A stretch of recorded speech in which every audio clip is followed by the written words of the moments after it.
library. Today we are making Instant Pot cracked chicken soup. So to start out with, it uses bacon. So you can do one of two things. I'm cheating today and I am just using crumbled bacon that's already cooked. But if you want to brown your own bacon, then you would use your Instant Pot and you would turn on your saute setting, cut your bacon up into smaller pieces, and then you would saute it in your Instant Pot until it is cooked, and then take it out and drain it on a paper towel. That's how you would do your bacon if you didn't use bacon bits like I'm using. So, and then you would drain your grease off.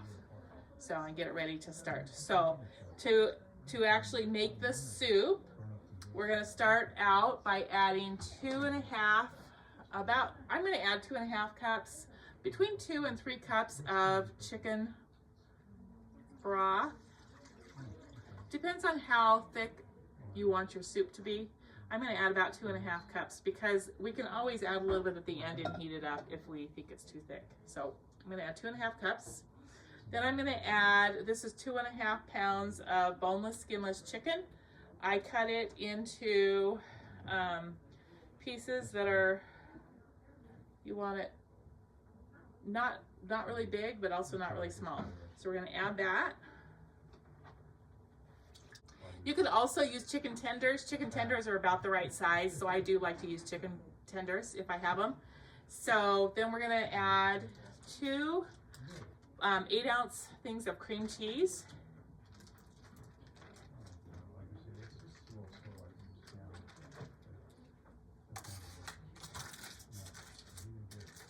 Just put it right on top of the chicken there.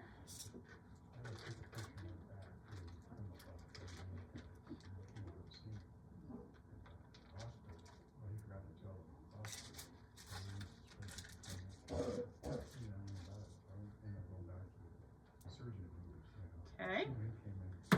Then we are going to add 2 cups of shredded cheddar cheese. Now, if you want to measure it out, you can. I don't measure it out because I really like chicken and I really like cheese, so I don't ever measure it out. I figure just a couple of nice sized handfuls. And if you add extra cheese, I think you can't put too much. So, but if you want to measure it out, then measure it out.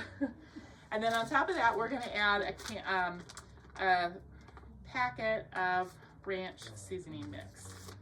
We're just going to sprinkle that right over the top.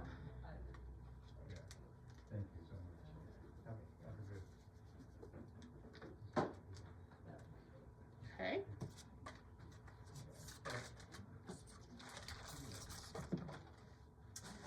Okay, we're going to put our lid on our Instant Pot without stirring it.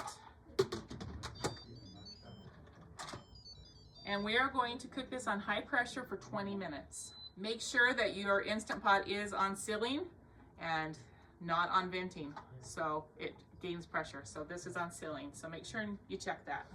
If you don't have an Instant Pot, you can do this in a slow cooker.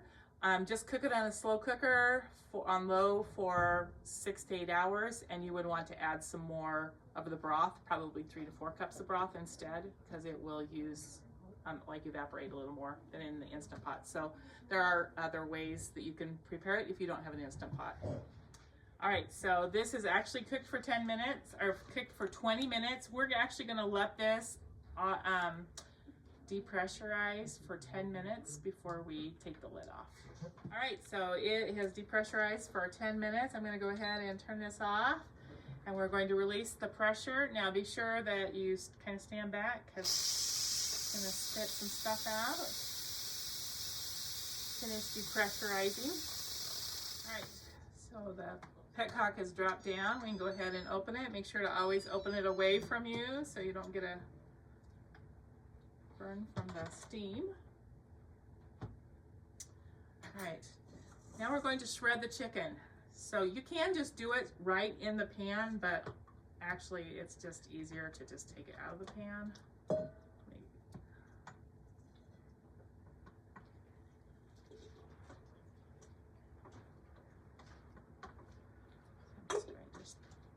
Use 2 forks to shred it.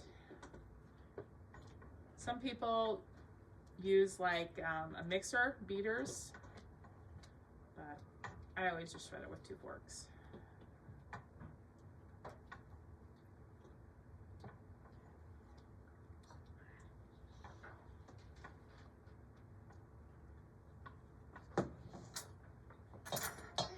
Take 2 forks and just kind of use it to kind of shred it apart. If you don't, it doesn't have to be shredded really small, just in smaller pieces than it is. Okay, you can use a wire whisk to kind of mix that. Sometimes the cream cheese kind of is still a little bit clumpy. I'm just going to use a wire whisk to kind of mix that cream cheese to where it's smoother.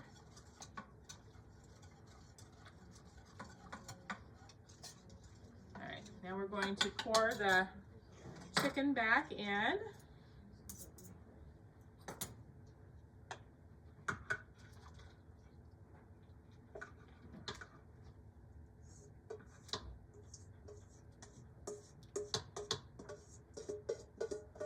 And then we're going to add our last 2 ingredients. We're going to add